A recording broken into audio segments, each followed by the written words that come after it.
नमस्कार दोस्तों। स्वागत है आपका आपके अपने चैनल बुद्ध की बातें में। मैं हूं धीरज बौद्ध। आज हम चर्चा करेंगे सुत्त निपात अट्ठकवग्घ का चौथा सुत्त दुत्तट्ठ सुत्त। यह सुत्त हमें यह सिखाता है कि गलत दृष्टिकोण और विवाद से मुक्त होकर ही जीवन में शांति और मुक्ति प्राप्त होती है। दुत्तट्ठ सुत्त क्या है दोस्तों? दुत्तट्ठ सुत्त का अर्थ है गलत दृष्टिकोण का सुत्त। यह सुत्त निपात के अट्टकवग्घ खंड का एक महत्वपूर्ण हिस्सा है। भगवान बुद्ध ने इस सुत्त में बताया कि कैसे हमारे गलत दृष्टिकोण और विवादास्पद विचार हमारे दुखों का कारण बनते हैं।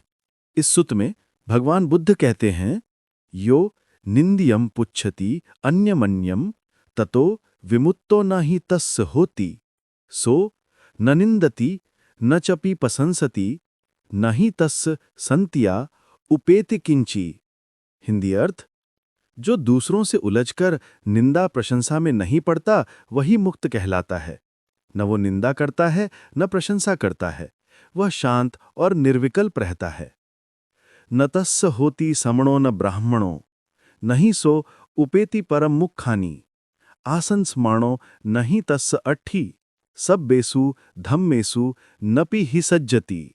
हिंदी अर्थ: उसके लिए न यह मेरा सन्यासी है न यह मेरा ब्राह्मण है।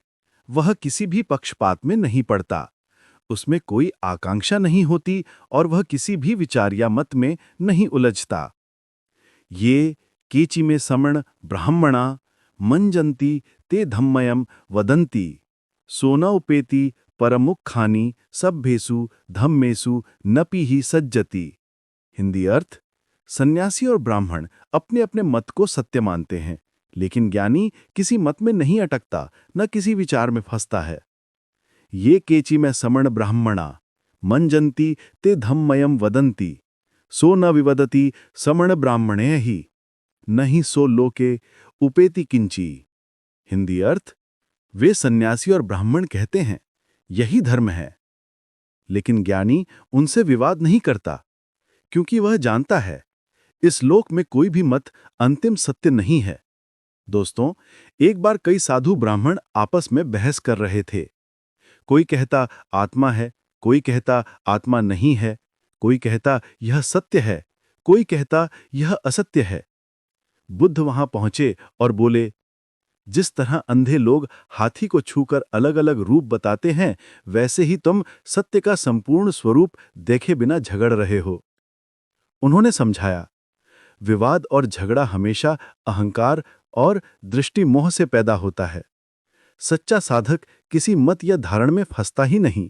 न सो मंजति सच्चम मुसाति स वे न जानामिति वदामि सो न विवदति समण ब्राह्मणे ही नहीं सो लोके उपेति किंची। हिंदी अर्थ: ज्ञानी यह दावा नहीं करता कि यही सत्य है, यह असत्य है। वह कहता है कि मैं संपूर्ण सत्य को नहीं जानता, इस कारण वह किसी से विवाद नहीं करता। सो न सीलवतम नपि समणो नहीं सो वदति संयमिति किंची विमुत्तो सो विप्पमुत्तो सब धम्मे ही सो न विवदति समण ब्राह्मणे ही। हिंदी अर्थ: वह नियमों और रीतियों में बंधा नहीं होता। वह नहीं कहता कि यह श्रेष्ठ है, यह हीन है। वह सभी धारणाओं से मुक्त होता है और विवाद से परे रहता है। सो न गहपति नपि समणो नहि तस् संति उपादिनानि सो न वदति इदम सय्यो इति नपि ही सो लोके उपेति किंची। हिंदी अर्थ: वह न गृहस्थ कहलाता है न सन्यासी, क्योंकि उसमें कोई मेरा तेरा नहीं बचा। वह किसी वस्तु या मत में श्रेष्ठता नहीं मानता। यो वेदगु पंजवा भिक्खु सोना उपेति परमुखानी सो न विवदति समण ब्राह्मणे ही नहीं सो लोके उपेति किंची। हिंदी अर्थ: जो भिक्षु ज्ञानी है वह किसी भी धारण में नहीं फंसता। वह न किसी से विवाद करता है न किसी दृष्टिकोण में उलझता है। यही सच्चा मुक्त और शांत साधक है। गलत दृष्टि क्या है? दोस्तों, गलत दृष्टि का मतलब है अपने विचारों और मान्यताओं को इतना पक्का मान लेना कि हम दूसरे के नजरिए को समझने की कोशिश ही न करें। जब हम कहते हैं केवल मैं सही हूं, बाकी सभी गलत हैं, यही गलत दृष्टि है। भगवान बुद्ध ने समझाया कि ऐसी सोच से 3 मुख्य समस्याएं होती हैं।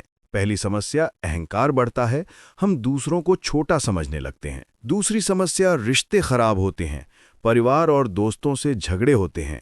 तीसरी समस्या मानसिक शांति खत्म हो जाती है, हमेशा तनाव में रहते हैं। दोस्तों, आपने भी ऐसा अनुभव किया है? कमेंट में लिखें। विवाद से कैसे बचे? भगवान बुद्ध ने इस सुत्त में विवाद से बचने के 3 मुख्य तरीके बताए हैं। पहला तरीका, सुनना सीखें। दूसरे व्यक्ति की बात को धैर्य से सुनें, जल्दबाजी में जवाब न दें, समझने की कोशिश करें कि वो क्यों ऐसा सोचता है। दूसरा तरीका, अपने अहंकार को छोड़ें, ये मान लें कि हमें भी गलती हो सकती है, सीखने के लिए हमेशा तैयार रहें। तीसरा तरीका, मध्यम मार्ग अपनाएं, किसी भी बात को अति तक न ले जाएं, संतुलन बनाकर चलें। दोस्तों, आइए एक उदाहरण से समझते हैं। मान लीजिए आपके घर में धार्मिक मामलों पर अलग अलग राय हैं। आप एक तरीके से पूजा करते हैं, पिताजी दूसरे तरीके से। अगर आप दुठट्ट सुत्त की शिक्षा को नहीं मानेंगे तो क्या होगा? आप कहेंगे मैं ही सही हूं, पिताजी कहेंगे मैं ही सही हूं। नतीजा, घर में कलह होगी। लेकिन अगर आप भगवान बुद्ध की शिक्षा मानेंगे तो आप कहेंगे पिताजी आपका तरीका भी सही है, मेरा भी। मुख्य बात यह है कि हम दोनों अच्छे इंसान बनना चाहते हैं। इससे घर में शांति रहेगी। दोस्तों, भगवान बुद्ध के समय में भी यही समस्या थी। उस जमाने में अलग अलग दर्शन और धर्म के लोग आपस में बहस करते रहते थे। हर कोई अपने को श्रेष्ठ मानता था।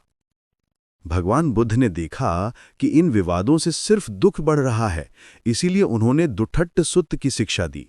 उन्होंने कहा कि सच्चाई एक हो सकती है, लेकिन उसे देखने के कई नजरिए हो सकते हैं। दोस्तों, आज के ज़माने में ये शिक्षा और भी ज़रूरी है। सोशल मीडिया पर हर दिन लोग राजनीति, धर्म, जाति के मामले में लड़ते रहते हैं। हर कोई अपने को सही साबित करना चाहता है। काम की जगह पर अगर आपका बॉस या साथी गलत लगे तो तुरंत बहस न करें, पहले समझें कि वो क्यों ऐसा सोच रहा है। रिश्तों में, शादी ब्याह के रिश्तों में भी यही बात लागू होती है। पति पत्नी में मतभेद होना स्वाभाविक है, लेकिन अगर दोनों अपने अहंकार को छोड़कर बात करें तो समस्या सुलझ जाएगी। समाज में अलग जाति, धर्म, भाषा के लोगों से भी इसी तरह व्यवहार करें। सबके साथ सम्मान से पेश आएं। दोस्तों, भगवान बुद्ध कहते हैं कि जब हम गलत दृष्टि और विवाद से मुक्त हो जाते हैं तो हमें 3 लाभ मिलते हैं। मानसिक शांति, दिमाग में हमेशा चलने वाली बहस बंद हो जाती है। बेहतर रिश्ते, लोग हमसे प्यार करने लगते हैं क्योंकि हम उनकी बात सुनते हैं। आध्यात्मिक विकास, हमारा अहंकार कम होता है और करुणा बढ़ती है। याद रखिए, विवाद समस्या का समाधान नहीं बल्कि समस्या को बढ़ाने का कारण है। अपनी सोच को ही अंतिम सत्य मान लेना झगड़े की जड़ है। समझ, करुणा और धैर्य से ही विवाद से मुक्ति मिलती है। आइए हम भी इस शिक्षा को अपनाएं और झगड़े की जगह शांति और करुणा का मार्ग चुनें। अगर ये वीडियो आपको अच्छी लगी हो तो लाइक करें, शेयर करें और चैनल को सब्सक्राइब करना न भूलें। जय भीम, नमो बुद्धाय। मिलते हैं अगली वीडियो में।